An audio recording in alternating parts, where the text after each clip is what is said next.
네, 윤석열 대통령 탄핵 심판에 나온 백종욱 전 국정원 3차장은 선관위 시스템이 취약했다면서도 바로 부정선거와 연결하는 건 안 된다고 말했습니다. 네, 오늘도 헌재에 출석했던 윤 대통령은 변론을 끝까지 보지 않고 구치소로 갔습니다. 현장 취재기자를 연결합니다. 김영수 기자. 네, 헌법재판소입니다. 네, 윤 대통령이 변론을 다 보지 않고 그냥 구치소로 간 거죠? 네, 그렇습니다. 6시 20분쯤 윤석열 대통령이 호송차를 타고 헌재에서 나갔습니다. 윤 대통령은 오후에 있었던 신원식 안보실장 신문까지 심판정에서 자리를 지켰고요. 이후 백종욱 전 국정원 3차장 신문은 대기실에서 지켜봤습니다.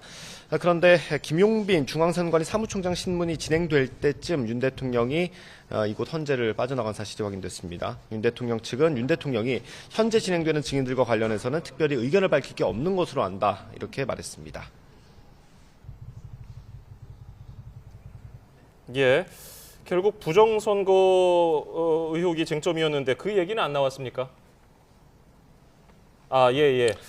백종욱 전 차장 증언 내용부터 좀 정리를 예. 해드리겠습니다. 예, 백 전 차장은 선관위에 대한 보안 점검 당시 국정원에서 관련 업무를 담당했던 인물입니다. 백 전 차장은 오늘 선관위 시스템이 최고의 보안 수준이 유지되고 있을 거라고 생각했는데 점검 결과 여러 취약점이 발견됐다고 밝혔습니다. 또 외부로부터 내부 침투가 가능한 걸 포함해 문제점을 확인했다고 상당히 부족한 수준이었다고 점검 결과를 다시 한번 확인했습니다. 네, 결국 부정선거가 쟁점인데 그 얘기 안 나왔습니까? 국회 측이 신문하는 과정에서 나왔습니다. 국회 측은 부정선거가 이루어지려면 많은 사람이 조직적으로 해야 하는 거 아니냐, 이렇게 물었습니다. 백 전 차장은 그런데 이 부정선거에 대해서는 말하지 않겠다고 말을 아꼈습니다. 부정선거 관련 부분은 점검하지 않았기 때문에 이것만 가지고 부정선거를 같이 보는 건 안 될 수도 있다, 이렇게 언급했고요. 그러면서 선거 조작이나 개입보다도 선거 시스템 마비나 파괴가 됐을 때 두려웠었다고 강조했습니다. 예, 대통령 측 반박은 어땠습니까? 네, 윤 대통령 측은 이어지는 신문에서 국정원 점검 자체가 부정선거를 확인하기 위한 목적이 아니었다는 것은 확인했습니다. 다만 의도를 가지고 그런 행위를 하면 실현될 조건이 갖춰진 것 아니냐고 백 전 차장에게 물었습니다. 백 전 차장은 이 질문에 점검상에서 나온 부분이다라고 답변했고요. 또 통합선거인 명부가 조작될 수 있다면 선거 기초가 무너지는 거 아니냐, 그래서 국정원도 선거인 명부 조작이 가능한지 점검한 것 아니냐고 물었고요. 백 전 차장은 그렇다는 답변을 했습니다. 네, 현재 김용빈 전 사무총장 증인 신문이 진행 중인 거죠?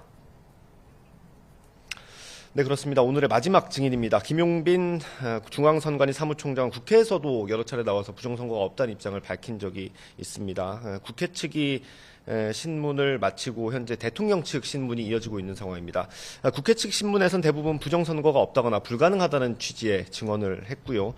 이 내용은 조금 더 정리해서 다시 한번 전해드리도록 하겠습니다. 예, 윤 대통령 발언 내용은 뭐가 있었습니까? 이상민 전 장관 증인 신문을 마친 뒤에 윤 대통령이 발언 기회를 얻었습니다. 윤 대통령은 계엄 직전에 국무회의가 있었다고 주장했습니다. 국회에 나왔던 총리나 장관들은 당시 국무회의 같은 어떤 형식적인 게 제대로 갖춰지지 않았다고 증언한 적이 있었죠. 윤 대통령은 그런데 대통령실에 간담회를 하러 오거나 놀러 왔다는 건 말이 안 된다, 이런 주장을 펼쳤습니다.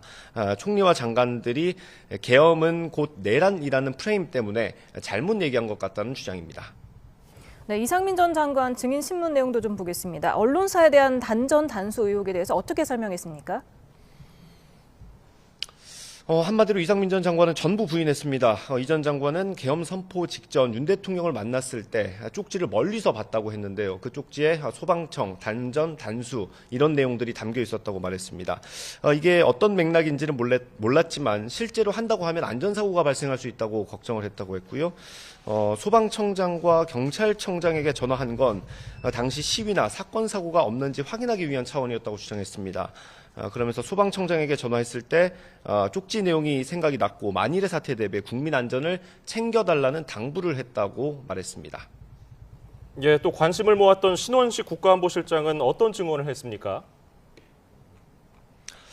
신원식 안보실장은 국방장관이던 지난해 3월에서 4월 사이에 삼청동 안가 모임에서 윤석열 대통령이 비상조치를 언급했다는 사실을 확인했습니다. 하지만 자신은 어려움을 해결하는데 좋은 해결책이 아니라는 취지로 진언했다고 밝혔습니다.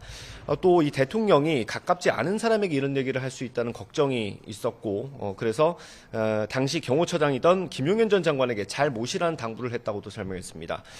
신원식 실장은 또 비상계엄이 선포될 당시에는 대통령에게 절대로 안 된다고 만류했고 몇몇 대통령실 수석들도 자신과 마찬가지로 윤 대통령을 말렸다고 밝혔습니다.